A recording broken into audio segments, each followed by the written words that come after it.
ભુજના ભીડનાકે મેમણ મુસાફરખાના પાસે આવેલા પેટ્રોલ પંપ પર ગત રાત્રે છરીની અણીએ 33,000 રૂપિયાની લૂંટ કરી નાસી ગયેલા બે યુવકોને પોલીસે દબોચી લઈને લૂંટનો ગુનો ગણતરીના કલાકોમાં ઉકેલી નાખ્યો છે.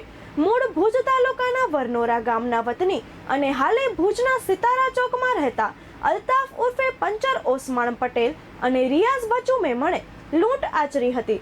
બનાવ અંગે રાત્રે પેટ્રોલ પંપના 65 વર્ષીય કેશિયરે બંને વિરુદ્ધ ભુજ એ ડિવિઝન પોલીસ મથકે ફરિયાદ નોંધાવી હતી. ગત રાત્રે 10:30ના અરસામાં પંપ પર 6 કર્મચારીઓ વાહનોમાં પેટ્રોલ રિફિલ કરવાનું કામ કરતા હતા. ત્યારે અલ્તાફ અને રિયાઝે પંપ પર આવી પરવેઝ જડેજા નામના કર્મચારીને છરી બતાડી 5,000 રૂપિયા માંગ્યા હતા. ત્યારબાદ બેઉ જણે કેશિયર રૂમમાં આવીને ફરિયાદી સાલિમ અહમદ દાઉદ સમાને છરીથી જાનથી મારી નાખવાની ધમકી આપી 5,000 રૂપિયા માંગ્યા હતા. કાલે ઈદનો મોટો દિવસ છે, આવું ના કરો કહીને ફરિયાદીએ પૈસા આપવા આનાકાની કરતા અલ્તાફે છરી લઈને કેશિયર રૂમ બહાર જઈ ફરી સ્ટાફને છરીની અણીએ ધમકાવવાનું શરૂ કરી રૂપિયા માંગવાનું શરૂ કરેલું. બનાવના પગલે પંપના કર્મચારીઓ ડરી ગયા હતા. લૂંટ બાદ ફરિયાદીએ શેઠ વિરેન્દ્ર રાવલ અને પોલીસને જાણ કરેલી. ભુજ એ ડિવિઝન પીઆઈ એજી પરમાર સહિતના પોલીસ કાફલાએ તત્કાલ સ્થળ પર દોડી જઈને નાસી છૂટેલા બેઉ આરોપીને ઝડપી પાડવા પ્રયાસો હાથ ધર્યા હતા. બંને લૂંટારાને પોલીસે રાત્રે જ દબોચી લીધા. બનાવના બાદ ઇન્ચાર્જ એસપી સાગર બાગમારની સૂચનાના પગલે ભુજ એ અને બી ડિવિઝન પોલીસ સ્ટાફે અલગ અલગ ટીમો બનાવી તપાસ શરૂ કરેલી. સૂત્રોમાંથી મળતી વિગતો મુજબ બેઉ આરોપીને પોલીસે રાત્રે જ દબોચી લઈ લૂંટેલા 33,000 રૂપિયા રિકવર કરી લીધા છે. બંને હિસ્ટ્રી શીટર છે અને તેમના પર અગાઉ મારામારી, ચોરી, લૂંટ સહિતના સંખ્યાબંધ ગુનાઓ નોંધાયેલા છે. કેશિયરે શરૂઆતમાં 40,000 રૂપિયાની લૂંટ થઈ હોવાનું જણાવેલું. બાદમાં હિસાબોની ગણતરી કરીને 33,000 રૂપિયાની લૂંટ થઈ હોવાની પોલીસને જાણ કરી હતી. ગઈકાલે રાત્રિમાં ભુજ શહેરના જે ભીડ નાકા વિસ્તાર છે ત્યાં એક આરએચકે પેટ્રોલ પંપ આવેલું છે. ત્યાં પેટ્રોલ પંપના જેમના કર્મચારી છે એ કર્મચારી જ્યારે એમને ઓફિસમાં બેસીને કામ કરતા હતા ત્યારે બે વ્યક્તિઓ આવે છે અને બે વ્યક્તિઓ એમની સાથે આવીને જે એમની સાથે વાત કરતા હોય અને બદઇરાદાથી જે આવતા હતા પછી એમને ધમકાવીને અને છરી બતાવીને પૈસા જે લૂંટવાનું જે કૃત્ય કરે છે, જેમાં આ વ્યક્તિ પાસેથી જે ત્યાં કામ કરતા હતા એમના કર્મચારી આશરે 40,000 જેટલા જે છે પૈસા લૂંટીને એમને પાસેથી નીકળી જાય છે.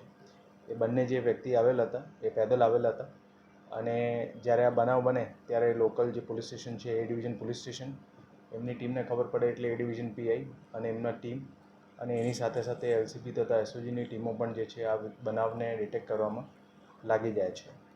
જ્યારે આ બનાવની સીસીટીવી ફૂટેજ જોવામાં આવી ત્યારે જે પોલીસની ટીમ્સ અને એમના સ્ટાફ છે એમને એ વ્યક્તિઓને એ બાબતમાં માહિતી મળી હ્યુમન ઇન્ટેલિજન્સ બાબતથી અને એના આધારે પોલીસ દ્વારા ગણતરીના કલાકોમાં જ અને રાત્રિ દરમિયાન જ એ બંને આરોપીઓને રાઉન્ડ અપ કરવામાં આવ્યા અને હાલ એ લોકો અટક કરવામાં આવ્યા છે અને આગળની જે છે રિમાન્ડની પ્રક્રિયા એમાં ચાલુ છે.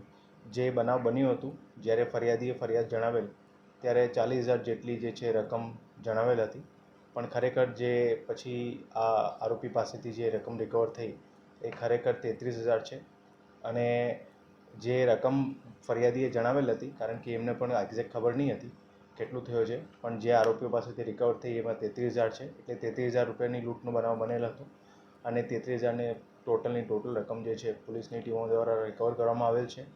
જે આ બનાવ બનેલ હતું એ પોલીસ દ્વારા એકદમ એમને તાત્કાલિક અને સિરિયસલી લઈને અલગ અલગ દિશાઓમાં જે ટીમો બનાવવામાં આવેલ હતી એમાં આધારે બંને આરોપીઓને તાત્કાલિક રાઉન્ડઅપ કર્યા અને એ ડિવિઝનના પીઆઈ, બી ડિવિઝનનો સ્ટાફ, એ ડિવિઝનનો પણ સ્ટાફ, એલસીબી બધી ટીમો જે રીતે લાગેલી હતી એટલે ડિટેક્ટ કરવામાં આવ્યો છે. અને જે બે આરોપી છે એ બે આરોપીઓના નામ છે અલ્તાફ ઉર્ફે પંચર ઉસ્માન મામણ અને રિયાઝ ઉર્ફે ખોખો ભયું મામણ. એ બંને જે છે એ ભુજના રહેવાસી છે અને બંનેની જે જૂની ક્રાઇમ હિસ્ટ્રી પણ છે, જેમાં લૂંટના ગુના હોય, બોડીલી ઓફેન્સીસ હોય, ચોરીના ગુના હોય, એ અલગ અલગ ટાઈપના ક્રાઇમના જે છે એમના ઇન્સિડન્ટ્સ જૂના કરેલા છે. હાલ એમની તપાસ ચાલુ છે, પણ પ્રાથમિક રીતે જે રીતે જાણવામાં આવે છે એ પ્રમાણે એમને પૈસાની જનરલી જે છે જરૂરિયાત હતી એના ઉદ્દેશ્યથી જે છે એમને દ્વારા કૃત્ય કરવામાં આવેલું. જેમ હું આપને બધાને જણાવ્યું કે જે પોલીસની ટીમોએ જે તાત્કાલિક જે આ બનાવની ખબર પડી અને અલગ અલગ દિશાઓમાં જે ટીમો કામે લાગી હતી અને એના જ અનુસંધાને જે સીસીટીવી ફૂટેજ જોવામાં આવ્યા હતા એના ફૂટેજના આધારે પોલીસને હ્યુમન ઇન્ટેલિજન્સ પણ એમાં બાતમી મળી અને એની સાથે સાથે જે લોકોના ફેસ હતા એ ફેસના આધારે પણ જે છે જે અમારા સ્ટાફ છે એમને પણ એક આઈડિયો લાગી ગયો હતો, જેના આધારે પોલીસને જે છે તાત્કાલિક આ ગુનાને ડિટેક્ટ કરવામાં મદદ મળી છે.